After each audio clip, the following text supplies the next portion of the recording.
I wanted to talk about last week tonight with John Oliver. Just did an episode on trans athletes, and it's quite long. It is on YouTube if you're in America and maybe some other places. You can't watch it if you're in Canada or the UK on YouTube unless you have a VPN. I watched it through VPN. I'm not sponsored. I'm probably the only YouTuber on earth who's not sponsored by a VPN company. So just go on any single YouTuber's video and get a free trial or something, and use a VPN to watch it. I really strongly recommend watching this. Maybe you already know John Oliver and you watch all of his episodes. Maybe you have no idea who he is. He's basically a British guy who lives in America. Well, I think he is American, but like he was born in the UK and he has a British accent. He comes across as a nice guy. He's quite funny, but it's no offense, but it's the kind of American jokes, so they're not as funny as like. There's a reason he went to America and he's not famous in the UK. Let's just say that. But you know, he is pretty good. The show's pretty good in general, and it's quite uplifting sometimes. But yeah, I just kind of wanted to talk about it. We're not going to watch it now because it's quite a long time, like quite a long episode. I kind of wanted to give a review of it. It was surreal to watch. It's so weird watching this like high budget media production,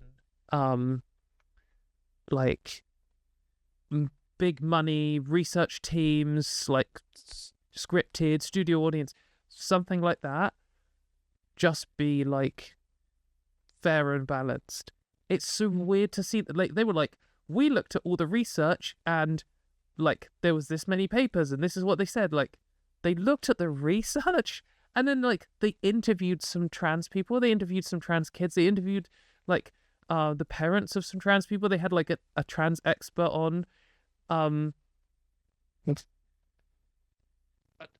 is just like it's horrific that the state that we exist in is that this is crazy. Like this was a normal piece of journalism. This shouldn't be groundbreaking at all.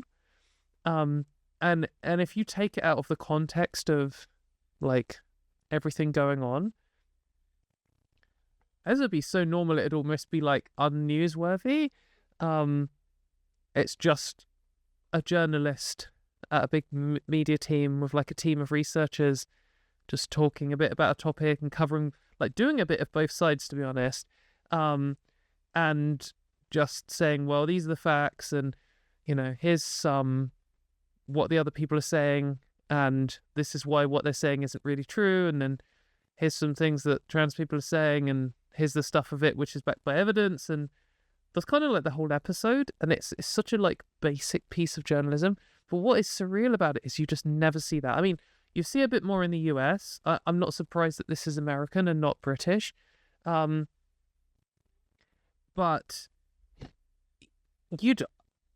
I've almost never seen anything like this, where they've actually done the research and they're not just repeating rubbish, and they're not just getting on some spokesperson from a hate group, and they're not just presenting the claims without researching them. I mean, they did this, they mentioned quite a few times about Riley Gaines, and who is a American anti-trans activist, and she's always talking about how like emotionally destroying it was for her, and how like, you know, she's not transphobic and she just cares about women's sports, and how she had a medal stolen from her and all this kind of stuff. And then they're just like, well, hang on a minute, like she came joint fifth with the trans person. It's not like the way they always present it is that like there's this trans person and they transitioned yesterday and they turned up and then they just destroyed all the competition and they're the first on the podium, and all these poor innocent cis girls had their dreams crushed and stuff. And it's like, well, Riley Gaines literally to the 100th of a second got the same time as Leah Thomas, the trans person that she's protesting about. The same time.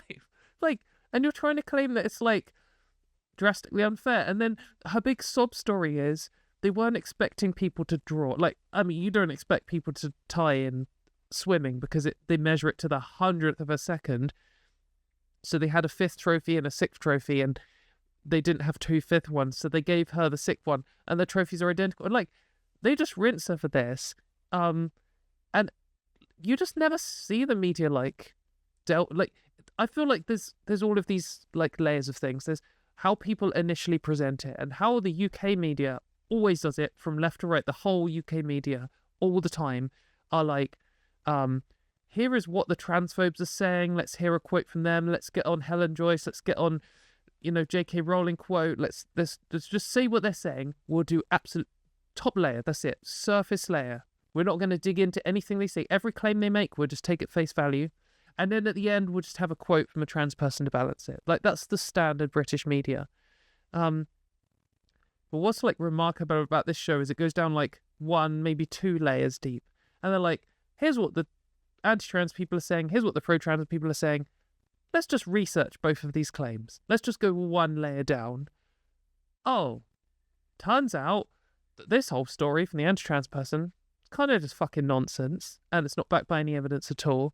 And what the trans people are saying is actually just fair and based on the evidence. I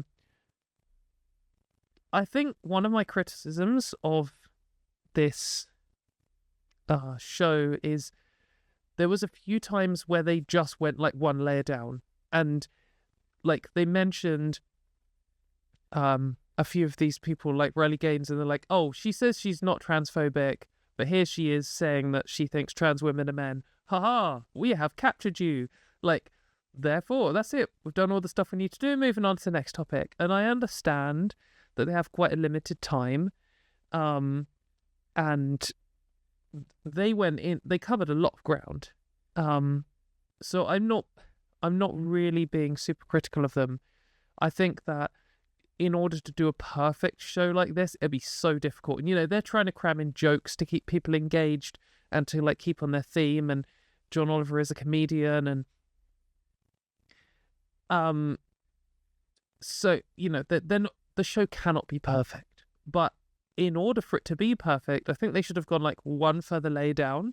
I mean, like, Riley Gaines says she's not transphobic. However, here's a bunch of Twitter posts where she's saying the most disgusting things you've ever seen. Here is, she works with this hate group, which actually is campaigning to remove trans people's rights across the board, from like bathroom bans to taking away healthcare from children. Here she is doing this, and actually her entire identity is transphobia. So it's not even like, oh, maybe she's not quite as innocent as she sounds. It's like, she is horrific. And there was a few things where I feel like they didn't quite go enough, or they didn't quite address maybe one of the things is I am super in the trenches on this stuff, and when I know the headline stuff would be like, trans women are unfair in sport, and I know the first level arguments against this. Actually, there's no evidence for that. Statistically, trans women underperform in every single sport. The majority of the people you're talking about aren't elite sports people, and they're just like kids trying to play with their friends. And then I know the first line of return argument to that, the first level of apologetics, where they're like blah blah blah blah blah. And then I know like 50 layers of argument to the point where I know the full gender critical response. And so I know every time that the Last Week Tonight made an argument or pointed something, I knew what the gender criticals were going to say. And sometimes what they say is just garbage and they don't really have a response at all. Sometimes they have a response which is like, you need to go down another couple of levels. And I know that, and you can easily like head it off at the pass. You can say, here's the response to this, and I know what they're going to say. They're going to say this, and that's also rubbish because of this. And sometimes you can, like, in the same sentence, cut off their next 3 arguments. Like, an example is, Last Week Tonight, a couple of times mention how, like, they did quite a good job on saying how the difference between cis men and cis women is actually different in different sports. And to come up with these like blanket bans or blanket statements is nonsense. And also, medical transition changes your performance. However, there are some things which will never change, like your height. You're not going to get like shorter or something. And I think that it's like they did quite a good job of highlighting all of that. And they also pointed out that whilst you might keep your height, the fact that your muscle strength is now weaker for your height actually puts you at a disadvantage in some situations. So it's like super complicated. But they still kind of had this like implicit, I know the gender critical response would have been like, just because hormones affect this doesn't mean that they completely remove any, benefits from puberty or something like that. They didn't even really highlight the fact that a bunch of trans women never went through male puberty in the first place. That's an easy like point to just raise. You can raise it in the initial sentence, and like it cuts off at the idea of a blanket ban straight away. If your argument is transition doesn't undo male puberty, therefore we should have a blanket ban, that's instantly trivially nonsense, because not every trans woman goes through puberty. Doesn't always go through male puberty. We can discuss how much transition affects different sports at different levels, etc. But a blanket ban is instantly trash. And there's just some things where they couldn't, I felt like they did an 8 out of 10 job rather than 10 out of 10 job in some areas. But like I was saying, I'm so like in the trenches on this, I'm asking too much. I saw some like people replying saying, I didn't know where I stood on this issue and this has changed my mind. And like, yeah, they aren't gonna see like what these like hyper online gender critical freaks are saying. Like they don't know level 3 gender critical apologetics about trans people in sports, and they're never going to encounter that because they're completely nonsense, like conspiracy arguments. And they're going to watch this John Oliver thing and be like, oh, I've thought about this a bit, and yeah, this makes sense. Cool. Next. So yeah, that was, I don't know. I think that it was like my first reaction was like almost like shock at seeing a major news network cover something about trans people, even like neutrally. I mean, I would say this was kind of pro-trans. It was like addressing the arguments. I mean, the problem is that the pro-trans position is just a pro-evidence position. So, like, necessarily, if you're balanced, you're going to end up being pro-trans. But like, it wasn't like my show where I'm just like, unapologetically pro-trans, directly addressing anti-trans ideology and cis supremacy and stuff. It was just kind of like what you would expect from a research team which had a trans person on it and a bunch of cis people. It was just like pretty neutral, pretty good. Yeah. So, and then the other thing was, so like we're talking about the layers. The first layer is like, what did these two groups of people say? And the next level is like fact checking their first statements. But the next layer is like analyzing the motivations behind these things. And they did do that to some degree. And they pointed out how, none of the people arguing for transport bans care about women's sports, and how it's used as a like wedge issue for fascists and the Republican Party and Donald Trump and stuff to get into power in order to, 1, eradicate trans people, and 2, in order to attack human rights in general. I'm really glad that they highlighted that, because that's the kind of thing that is often like sometimes in the UK you'll get like an article will slip through and it'll be quite pro-trans, or it will fact check something. Very rarely, but it does happen. But then there's never this like next level of analysis. You'll never see it say,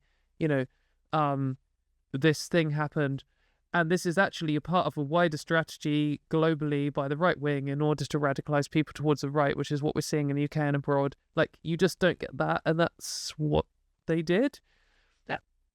But they did only do a little bit of it. I guess, again, like, you know, I spend too much time on this, but it would have been good.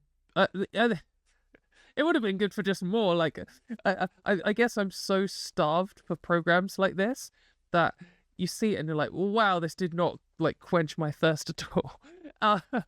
But it would be it would have been good for a little bit more, I think. Like, for example, they mentioned J.K. Rowling. It was like, oh, J.K. Rowling said this thing and she's an idiot, basically, and they kind of moved on. And I just wish that it doesn't have to be. I'm not really criticizing Last Week Tonight for this.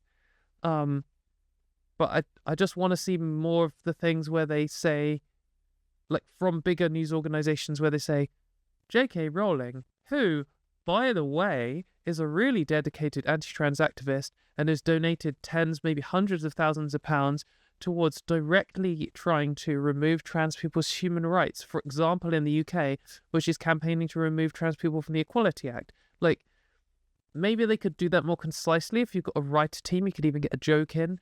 But, like, they could have mentioned that J.K. Rowling isn't just, like, a bit of a knobhead. She isn't just, like, some loudmouth. Like, she is an extremist. I don't know. We don't always have to make it about J.K. Rowling. The reason that he mentioned J.K. Rowling is because she personally went for him. And I'm sure she's doing it now. Another good side from this is the transphobes, even on Blue Sky. Like, you don't see many transphobes on Blue Sky, but they were out in force on this one. They are so angry about this. If another thing is, I'm hoping, like, I kind of have a bit of blind faith here that Last Week Tonight won't retract this or delete it or apologize or anything like that. If this came out in the UK, my God, they would be... John Oliver would probably lose his job. There'd be groveling. There'd be an official apology. The government ministers would step in and say that it was, like, offensive. And yeah, like, in the UK, even when they they interviewed Judith Butler, and Judith Butler was like, oh yeah, gender criticals aren't enemies of fascism. Like, the most mild statement ever. And they deleted that part of the interview after, like, an hour of pressure from the gender criticals. Like, every now and then there'll be some, like, BBC article that are like, did you know trans people are actually struggling? And then they'll have to apologize for it and retract it. Like, I really hope that Last Week Tonight... I don't think they will. I'm not worried about it, but I'm only not worried about it because I don't know. If it was in the UK, I'd be worried about it. And then they just haven't backed down on anything else. But there's going to be, like, some extreme pressure from all the transphobes on them for this. Like, they will be so angry about it because they know that stuff like this, it's so... we are always going to have less of this kind of thing because it's much harder to sell love as a political agenda than fear and hatred. The right wing has so much more money. And, you know, we're so outgunned socially and culturally, etc. But stuff like this is so powerful because you can have 100 propaganda segments in a row where you interview some dickhead from Sex Matters, and you see, oh, there's two adults in a room having a conversation. And you're like, oh, what they're saying sounds kind of reasonable. I don't really know much about it, but so making a reasonable argument. When you see something like this, where they do just go a next layer down, people realize, they actually looked at the science. Oh, okay, yeah, that's a good point, actually. And then, like, they actually interviewed some trans people. When was the last time you saw a show where they interviewed, like, multiple trans people? And you're like, wow, these kids are just normal. They're just normal kids. And that just undoes so much propaganda. There's almost like there's like nothing that the transphobes can say to be more powerful than that. And that's why they're always trying to censor trans people. It's why they're trying to ban books. It's why they're trying to, get trans people fired. It's why they're trying to shut down any film with like a gay person in it. It's because they know it's so powerful. So they are so angry about this, and that's good. I mean, it's good that they're angry because they're horrible people, but it's a good sign. So, overall, I think my review is like 8 out of 10. In the context of what's going on, it's like 15 out of 10, but just out of context as a piece of like journalism, it's pretty good. But I think you should watch it anyway because it is so weird to see, and it's like inspiring and empowering and like makes you have some hope for the world. I'm so used to having absolutely no hope from the media that it's good to see that there are some people out there who are like doing the right thing. People are saying that John Oliver's been sued for stuff he said before and they haven't backed down. They have a really good legal team. Sure, I that's kind of why I have the faith that they won't. I just know that, I'm sure every British person watching this who spent any time on trans activism in the UK, if this was an English company, they would retract, they would apologise, they would fire people, there would be government people intervening. It wouldn't last 5 seconds. It's like 10 levels beyond anything we could ever hope to achieve here in the current situation with the media organisations we have. That's not to say it's hopeless and not worth trying. I'm saying that we couldn't expect this kind of thing. But yeah, so you should go and watch it.